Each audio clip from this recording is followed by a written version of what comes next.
Bonjour à tous, on se retrouve aujourd'hui pour une vidéo un petit peu spéciale. En fait, j'avais envie d'inclure en-delà des lives, des aides pardon, pour un petit accompagnement en fait, pour les personnes et ceux qui voudront aller plus loin. Je vais proposer des ateliers en correspondance avec ces vidéos. Aujourd'hui, en fait, on va traiter sur la confiance en soi et l'estime de soi pour expliquer un petit peu la différence parce que c'est deux choses qui sont qui sont parallèles en fait, mais qui sont différentes. D'accord. La confiance en soi, ça va être basé sur des acquis, sur des choses. Par exemple, quand on apprend à marcher, ok, plus en fait on va pratiquer, plus les enfants en fait vont avoir de la facilité à marcher, ils vont avoir confiance, ils ne vont pas douter de. Ça va être pareil un petit peu pour quand on est à la nage ou quand on la pratique, par exemple ceux qui se lancent à leur compte. euh, ça vient en fait avec une pratique régulière. C'est ça la confiance en soi. Donc, en fait, ça va acter des choses quand on va mettre des choses dans la matière. J'ai du mal un petit peu à m'exprimer, j'ai un peu de mal, excusez-moi. Et en fait, l'estime de soi, c'est quelque chose qui est basé en fait sur nos valeurs. Et les valeurs qu'on s'est fixées, par exemple, le rapport au corps. Je suis mal dans ma peau parce que mes valeurs, moi, c'est d'avoir un corps athlétique, etc. Donc, quand je vais aller à la plage, je vais être mal dans ma peau parce que j'ai sous-évalué mes propres valeurs, d'accord? Ou surévalué mes propres valeurs. Et donc, en fait, la nuance entre les deux, c'est que c'est quelque chose qui nous est propre. Et ça peut être, par exemple, acquis avec nos grands-parents, nos parents qui ont mis une barre, en fait, des valeurs. Tu dois bien travailler à l'école. D'accord, tu dois avoir telle note, tu dois faire ça dans ta vie. Et en fait, c'est ce qui fait que tout au long de notre processus d'évolution, d'accord, sur Terre, on va s'estimer par rapport à ces valeurs-là. Donc, comment on fait pour récupérer en fait cette estime de soi? Parce que c'est bien beau, comment on fait? Donc déjà, dans un premier lieu, c'est réestimer ses valeurs. Par exemple, si je suis mal dans ma peau et que j'estime que je voudrais avoir le corps d'Adriana Carambeu, d'accord?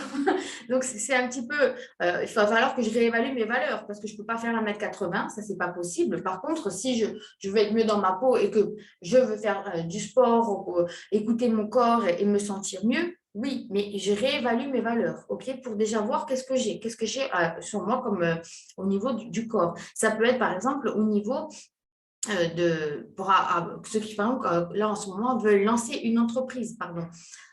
Ils auront peut-être plus de difficultés à vouloir lancer leur entreprise parce qu'ils se seront fixés des objectifs qui sont peut-être un petit peu au début trop hauts.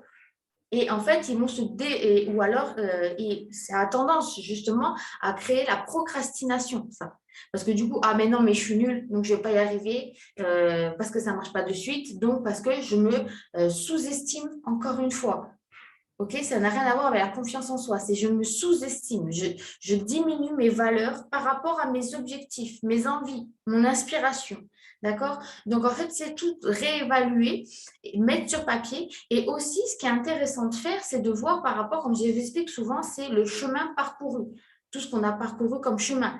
Euh, Noter sur un papier et être fier de soi, être fier de ce qu'on fait. Et ça, je vous avais déjà dit de faire cet exercice-là, où on écrit justement sur un papier tout ce qu'on a mis en place jusqu'à présent. Et si, en fait, on avait écouté notre nous intérieur qui disait non, mais tu n'es pas capable, tu ne manques rien, etc., etc., finalement, on y est quand même arrivé.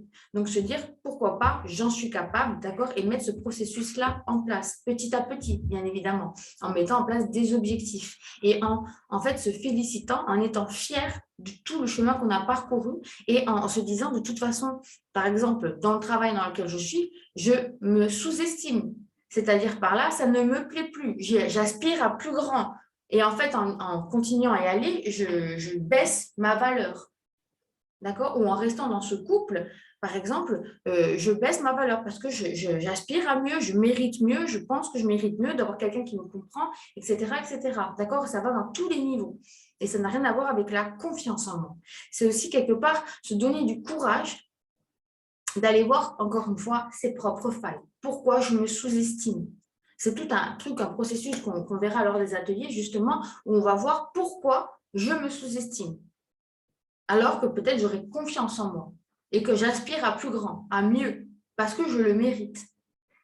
Et ça, et en fait aussi, pour l'estime de soi, un dernier exercice que je peux vous donner, c'est par exemple Quand on a eu des gens, généralement c'est avec la famille, parce que ça débute vers l'enfance, hein, parce que tout débute à l'enfance.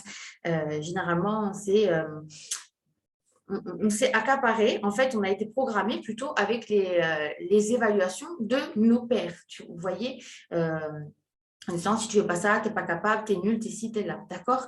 Et en fait, si c'était une amie, un ami, quelqu'un de proche qui venait vous voir, qui venait vous demander, qui devait vous demander conseil, qui disait j'ai honte de ci, euh, euh, j'ai honte, je ne me sens pas capable et tout, qu'est-ce que vous lui diriez? Se mettre toujours à la place d'eux comme si vous étiez votre propre meilleur ami. De toute façon, il va falloir commencer à comprendre que vous n'êtes pas votre ennemi, vous êtes votre meilleur ami et vous êtes là pour faire équipe avec votre corps, avec votre âme, avec votre esprit, avec votre mental, tout ça en fait pour qu'ils se scindent ensemble, d'accord, et qu'ils ne forment plus qu'un pour pouvoir œuvrer dans la matière et se réaliser pleinement.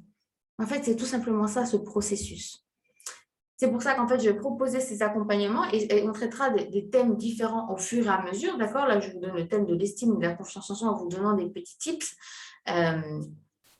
Mais je pense que ça peut être intéressant pour les gens qui veulent y aller beaucoup plus en profondeur et comprendre, par exemple, là, dans l'intimité, je vais peut-être plus me dévoiler à vous, expliquer comment j'ai fait, quel est le processus que j'ai mis en place pour pouvoir sortir justement de ce manque de confiance en moi, de ce manque d'estime de moi et tout le processus qui a fait qu'en fait, j'enlève ces couches au fur et à mesure.